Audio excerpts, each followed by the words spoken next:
सबसे ज़्यादा किस किस्म की ज़हनी में बीमारियों के जो है वो मरीज़ आते हैं? सबसे ज़्यादा रेशो किस चीज़ की है? मियाँ बीवी की लड़ाइयाँ और सास बहू की लड़ाइयाँ। अच्छा, रियली? अच्छा, और लोगों के क्या सवालात होते हैं, क्या मसाइल होते हैं और आप किस तरह हल करते हैं इनको? बड़ी अनफॉर्चुनेट चीज़ ये होती है कि इनमें से अक्सर हालात में, अभी हम ये नहीं कि हम अनफॉर्चुनेटली ये कुछ कह रहे हैं कि सास ही ख़राब होती है या मियाँ ही ख़राब होता है, गोज़ बोथ वेज। ये सिर्फ मिसाल है। आम तौर पे अगर हम इसको कहना चाहें तो कहेंगे रिलेशनशिप प्रॉब्लम्स।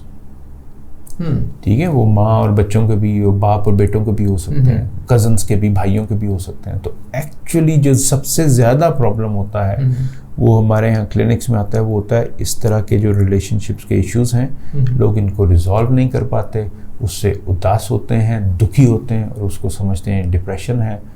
डॉक्टर के पास जाएंगे तो डॉक्टर बोलेगा हाँ डिप्रेशन है मुसलसल, ठीक है, उदासी भी होती है, किसी चीज़ में दिल नहीं लगता, अच्छा चले एंटी डिप्रेशन ले लें।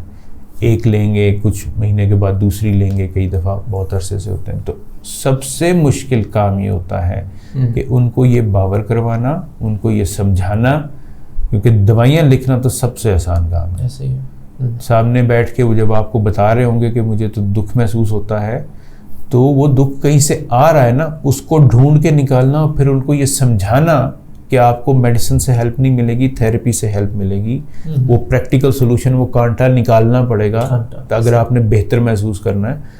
इस पे टाइम लगता है ज़्यादा। वो जो आप तकरीर करते हैं वहाँ पे, दवाई लिखना तो 2 मिनट का काम है। वो जो पहले जो 3, 4, 5, 6 दवाइयाँ वो ले चुके होंगे, उनको देखा अच्छा डिप्रेशन है, ये नहीं काम की, 2-3 और लिख दी, वो तो कभी भी इस मामले को फिक्स नहीं करेगा। उनकी जेब पे भी भारी, मुसलसल पता नहीं कितने सालों से वो एंटी डिप्रेशन खा रहे होंगे, और जाहिर है कोई ना कोई तो साइड इफेक्ट होता ही होगा दवाई से।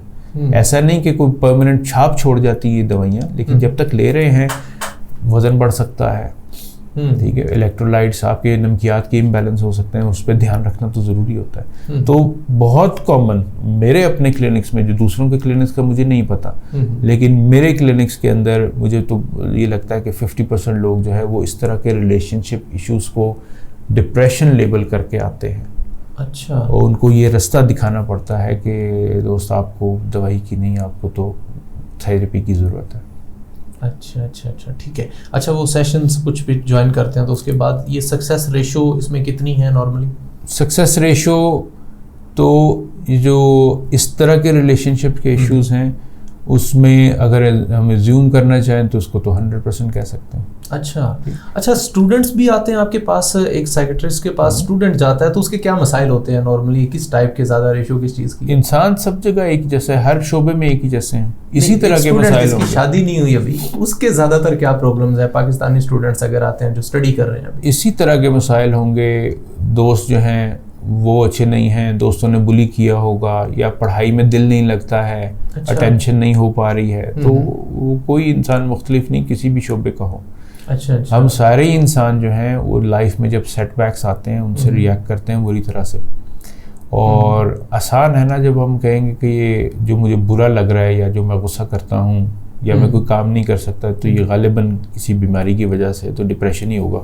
हाँ, इसको ढाल बना लेते हैं बाज़। ठीक है, बनाते नहीं हैं, लेकिन ज़ाहिर है कोई तो कसूरवार होता है ना इस सब में। नहीं, देखिए, एक आदत को अपनी ढाल बना लेना कि मुझे तो बीमारी है जी, लेकिन वो एक्चुअल में आदत है उसकी, गुस्सा ज़्यादा करता है, दूसरों को डिस्टर्ब करता है, लेकिन वो इसको ढाल बना लेता है। और ये जानबूझ के नहीं करते, जानबूझ के नहीं होता। अगर बस में हो, जानबूझ के कोई कर रहा हो तो फिर तो इसको मोल्ड करना सबसे आसान है। अच्छा, जाहिर बात है, वो तो पेशेंट है ही नहीं है, ऐसे ही सबकॉन्शियस लेवल पे ऑटोमेटिकली ये आदत बनती हैं, इस तरह के सोच के अंदाज बनते हैं। तो उनको ये गाइड करना, एजुकेट करना कि दोस्त ये मेडिसिन वाला काम नहीं है, कुछ चीज़ें ज़िंदगी में आपको बदलनी पड़ेंगी, उस जल्द के अंदर घुसे हुए कांटे को निकालना पड़ेगा, या एक से ज़्यादा कांटों को निकालना पड़ेगा, या अगर रिलेशनशिप्स में प्रॉब्लम्स हैं तो उन रिलेशनशिप्स में अपनी एक्सपेक्टेशंस को मोल्ड करना पड़ेगा।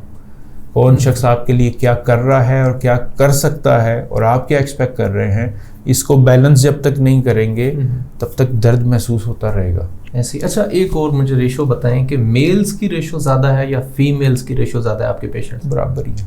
ऑलमोस्ट बराबर है। मुख्तलिफ बीमारियों के मुख्तलिफ इशू होते हैं, क्योंकि सिर्फ एंजाइटी डिप्रेशन ही तो बीमारियां नहीं है ना, ऐसे ही है मुख्तलिफ। कुछ बीमारियां ऐसी हैं जिनमें तो आपको फ़ौरन मेडिसिन देनी पड़ती है। स्किज़ोफ्रेनिया है, बाइपोलर अफेक्टिव डिसऑर्डर है, डिमेंशिया है, इनमें तो आपको मेडिसिन देनी ही देनी है।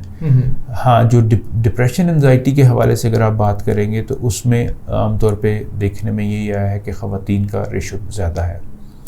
उसकी वजह जो अब तक एक्सपेक्ट की गई है या उसको एज्यूम किया गया वो ये है कि मर्दों का आमतौर पे जब अपनी ज़िंदगी पे कंट्रोल रिलेटिवली ज़्यादा होता है और औरतें जो हैं वो रिलेटिवली ज़्यादा बेबसी की ज़िंदगी गुजारती हैं, तो बेबसी की फीलिंग जो है ना वो एक किलर है। वो ये बेबसी की फीलिंग जो है ये हम सबको बहुत ज़्यादा और प्रोन कर देती है डिप्रेशन जैसी अलामात डेवलप करने में। तो उसी को बैलेंस करना ज़रूरी होता है।